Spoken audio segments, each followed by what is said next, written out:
How bankruptcy take lead to the Nigerian boxer in debt for Ghana, NBBOC. Na wow, so na bankruptcy make am go box wey e come lose im life. I no too understand that one.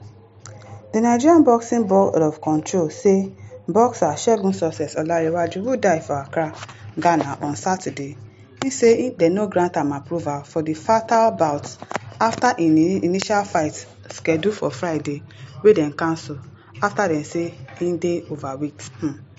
The 40-year-old former national and West African lightweight champion lost consciousness during his bout against Ghanaian boxer John Mbanagu at Fight Night 15th of the Ghana Professional Boxing League at Bukom Boxing Arena, Accra on Saturday.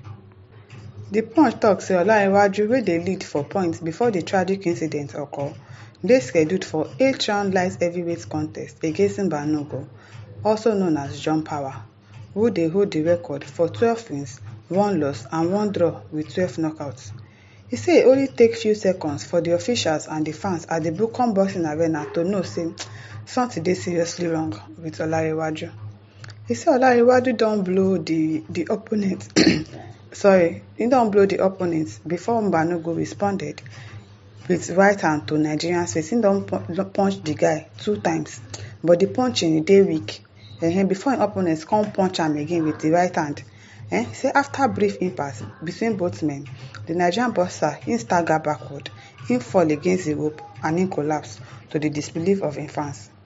The Nigerian fighter slump on im side and the referee begin to dey blow to dey count the count, say probably e don surrender or something. Dem no know say im don dey go be that. Moments later, im turn im face down and im throat dey rest against one of the rope. Im team rush inside the ring. They place am on the canvas. They remove im gum shield and attempt say make dem resuscitate am as im appear to dey gasp for breath. The on-site emergency medical team dey quickly transport am go Cold Blue Teaching Hospital, where dem later declare say e don die. Secretary General, the Nigerian Boxing Board of Control, Remi Abodere, tell the Punch say the boxing body permit Olanrewaju to fight on Friday, but they cancel am. According to Abodere, the late pugilist say im come decide to go fight the next day so that im go make small money to clear im gbese for house, saying the old gbese back home in Nigeria. Segun, e get our approval to fight for Ghana.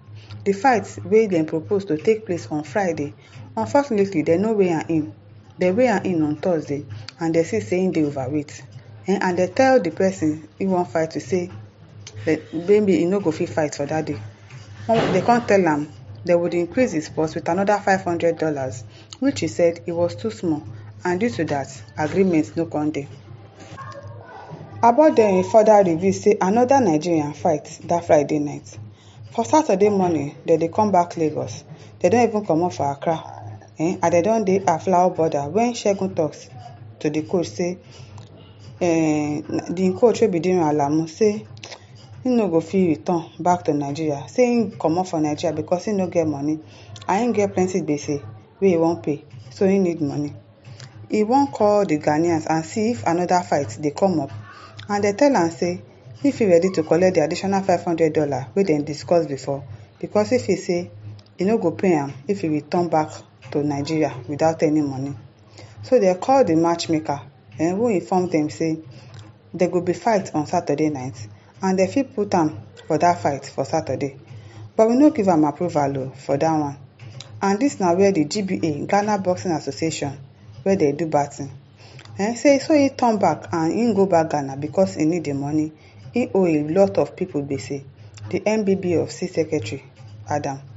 Coach Babatunde Ojo, who train Olanrewaju, tell Punch say he advised the boxer against fighting on short notice.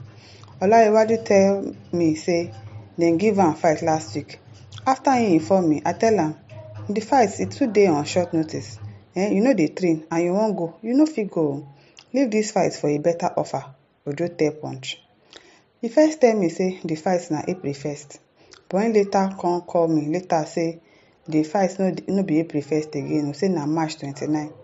So I tell am say e too short, but if you wan make we go together, make him tell the organizer make dem book flight so that we go come there together and come back together. He call them, and when he come back to me, he say They tell am say they will bring car wey go bring am come Ghana. I say no, that one no go dey possible. So he know say I be no wan make e go. After that one, he call me say the NBBFC they don give am im release letter for the fight. I no hear from him afterwards, so I call am. He say they don call am again for the fight and him dey go that night. I tell am, success, you think say this fight no dey too early? He say he go call me back. The next time I call am, he say he dey on his way to Ghana. And he no call me because he know say I no go allow am go. That na why he no tell me. He be adult now, and I no fit stop am. Now we don get situation. These are the things I advise my bosses against. You no fit pick a fight on short notice. You need at least 1 month. I dey very saddened by the loss. Make him soul rest for perfect peace. Now wow, no be small thing. The old gbese, maybe don dey. If in the old gbese like that, that means say him go don dey think, and probably have high blood pressure, and he can't dey fight. Person wey get high blood pressure can't dey go dey fight. If they punch you, your people go rise now. Maybe na wetin happen be that. It is well, we no know. You know if you come outside say no be so the thing happen no, or na wetin really happen be this, so we no go know.